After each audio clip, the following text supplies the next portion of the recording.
Assalamualaikum warahmatullahi wabarakatuh. Izinkan saya mempresentasikan tugas individu 2. Nama saya Muhammad Sadais Adam. NIM saya 2403015030.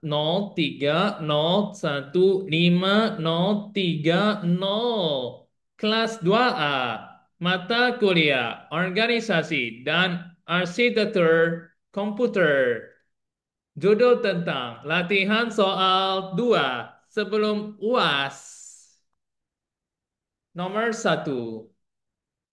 Jelaskan perbedaan utama antara perangkat input dan perangkat output dalam sistem komputer. Berikan contoh untuk masing-masing jenis perangkat. Aspek 1. Arah data. Perangkat input dari dunia luar ke komputer. Perangkat output dari komputer ke dunia luar. Kedua, fungsi inti. Perangkat input menangkap sinyal fisik digital. Perangkat output mewujudkan sinyal digital menjadi representasi yang dapat dipersepsi. Tiga, contoh perangkat input. Keyboard, mouse, scanner, picot, scanner, microphone, trackball, joystick, trackpad, webcams, dan lain-lain. Contoh perangkat output. Printer, plotter, monitor, atau layar, speaker, atau headset, infocus, atau proyektor, dan lain-lain. 2. Jelaskan bagaimana arsitektur komputer mengangani proses input dan output. Jelaskan peran dari sistem operasi dalam manajemen perangkat keras tersebut. 1. Lapisan perangkat keras. Controller, input atau output, modul khusus. Misalnya USB, controller, SATA controller, berkomunikasi dengan CPU melalui bus.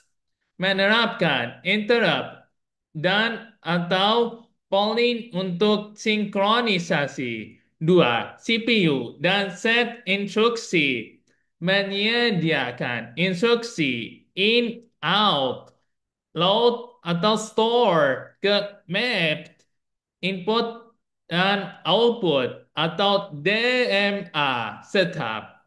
3. Sistem operasi atau kernel. Driver menerjemahkan panggilan abstrak.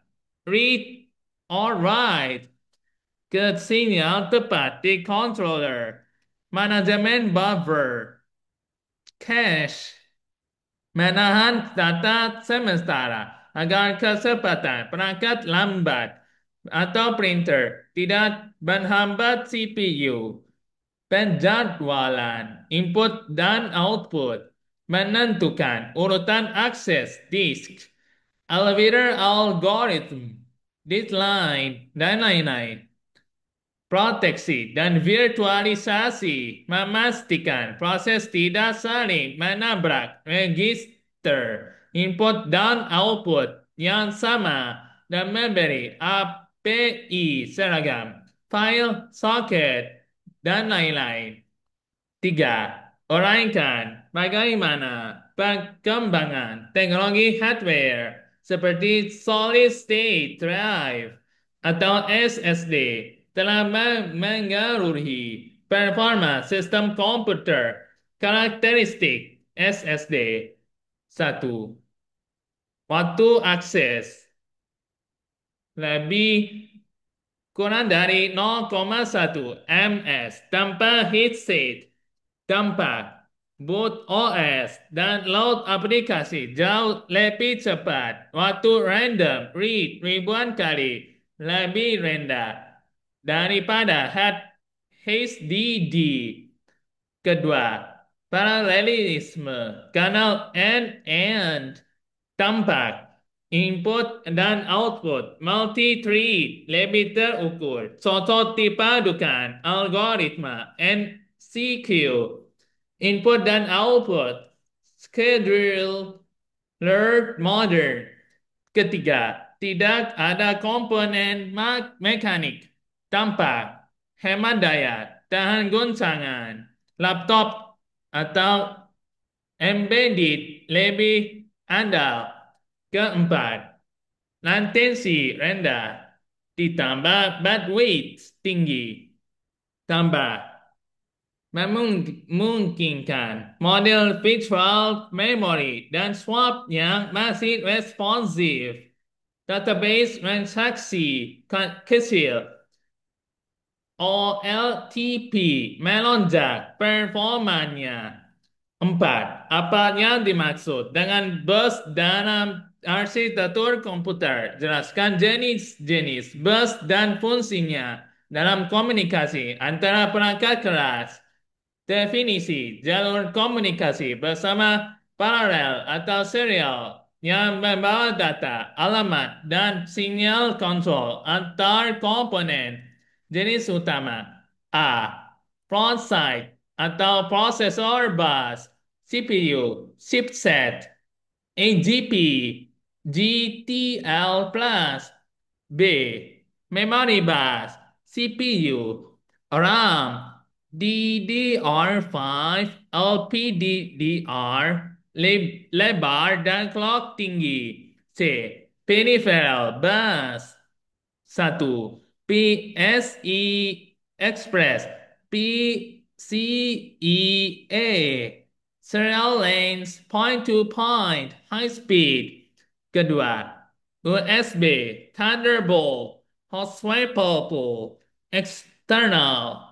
Tiga, SATA, NVMe over, PSCLE,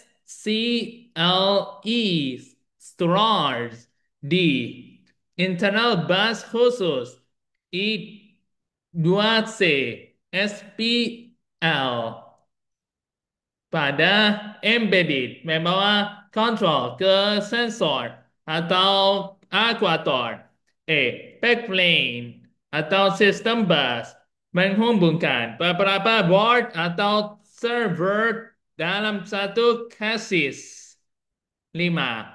Jelaskan konsep dasar dari arsitektur von Neumann dan bagaimana arsitektur ini menangani proses input dan output. Rancangan arsitektur von Neumann didasarkan tiga konsep utama. Satu, data dan instruksi disimpan di memori utama. Dua, memorinya dapat diberikan alamat dengan cara memberikan lokasi. Tiga, eksekusi terjadi dengan cara konsekuensial. Single shared memori untuk instruksi dan dasar data. CPU mengambil instruksi, kemudian data melalui bus yang sama. Von Neumann, bottleneck, input dan output dibedakan sebagai A. Memory map, input dan output. Register, perangkat berada di ruang alamat. Akses pakai load, store. B. Isolate, input dan output. Run terpisah, instruksi in, out, interrupt. Menandai selesai, tersedianya data. CPU menyimpan konteks, lalu melompat ke ESR, interrupt, servers routine. Nah, apa perbedaan antara prosesor CAISC dan RISC dalam organisasi komputer? Bagaimana hal ini memengaruhi efisiensi sistem saat menangani perangkat input dan output? Filosofi CISC banyak instruksi kompleks satu siklus microcode. RESC Instruksi indicate sederhana, eksekusi tetap. 2. Instruksi input dan output. CISC bisa punya instruksi khusus in out. RESC biasanya hanya load store ke ruang memory map. 3. Tanpa pada input dan output. Bisa mengurangi jumlah instruksi program. Decoding kompleks. RESC pipeline efisien, latensi per instruksi rendah. Cocok dengan MA ditambah polling cepat. Keempat, efisiensi sistem. CISC, model read null, user mode, crossing agak berat. Sekarang diimbangi cache besar. LRESC, overhead minimal konsumsi. Daya rendah, baik untuk device, mobile atau embedded. 7. Uraikan secara singkat pentingnya memori utama RAM dalam mengolah data dari perangkat input sebelum diteruskan ke perangkat output. 1.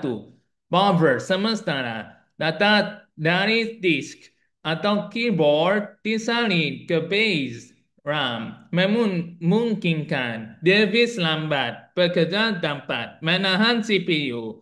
2. Workspace algoritma compression, encryption, rendering dilakukan di RAM sebelum hasil dikirim ke GPU, monitor, printer. 3. Caching, OS bagi base cache menyimpan data yang baru di read agar operasi output selanjutnya cepat. 8. Bagaimana teknologi multi-core dalam prosesor dapat meningkatkan kinerja sistem saat menangani operasi input dan output secara bersamaan. A. Treat terpisah per device atau Q. Core 0 pemproses pakai jaringan. Core 1 decode audio. Core 2 menyiapkan frame GPU. B. Interrupt Steering Controller MSIS pada PSIe dapat mengarahkan interrupt input and output ke core tertentu menghindari bottleneck. C. Lock free Q dan pull mode driver TPDK Urin memanfaatkan core cadangan untuk mencapai throughput jutaan IOPS atau network PPS. 9. Jelaskan bagaimana perangkat keras seperti GPU digunakan untuk menangani tugas-tugas spesifik dalam arsitektur komputer, terutama dalam pemrosesan grafis dan AI. A. Ribuan core CMD. Paralelisme tinggi untuk vertex atau fragment shading atau grafis dan tensor ALU atau AI. B.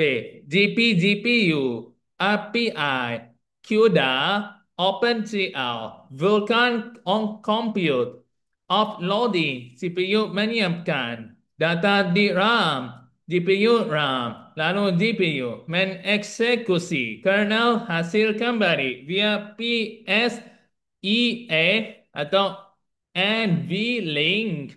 C.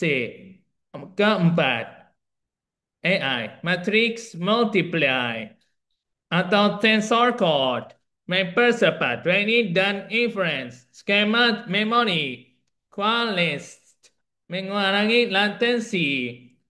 10. Mengurangkan peran cache dalam prosesor terhadap meningkatkan efisiensi komunikasi antara perangkat, input dan output. Bagaimana mekanisme kerja cache ini? 1. Hierarki L1, L2, L3 bertujuan menyimpan data intrusi yang baru atau seri diakses. 2. Write back, write rules, meminimalkan akses lambat karena RAM. 3. Input dan output application. Data input yang dibaca CPU, misalnya pakai jaringan cepat pada TL1, L2 sebelum dioper ke kernel buffer saat CPU menyiapkan block disk untuk daemon A. Cache menjaga konsistensi dengan cache flash, CL flash, as friends. Agar controller melihat data terbaru, mekanisme utama, temporal dan spatial locality, algoritma, least recently used, LRU, atau pseudo LRU menentukan eviksi. Inti-intinya, arsitektur modern menurunkan latensi dan meningkatkan bandwidth input dan output melalui lapisan penjenjang. A. Mulai bus kecepatan tinggi cache RAM sampai controller cerdas. Sementara B. Sementara sistem operasi bertingkat sebagai konduktor yang menjadwalkan, melindungi dan mengabstraksi perangkat keras sehingga aplikasi berfokus pada logika bisnis bukan detail input dan output. Sekian, terima kasih. Wassalamualaikum warahmatullahi wabarakatuh.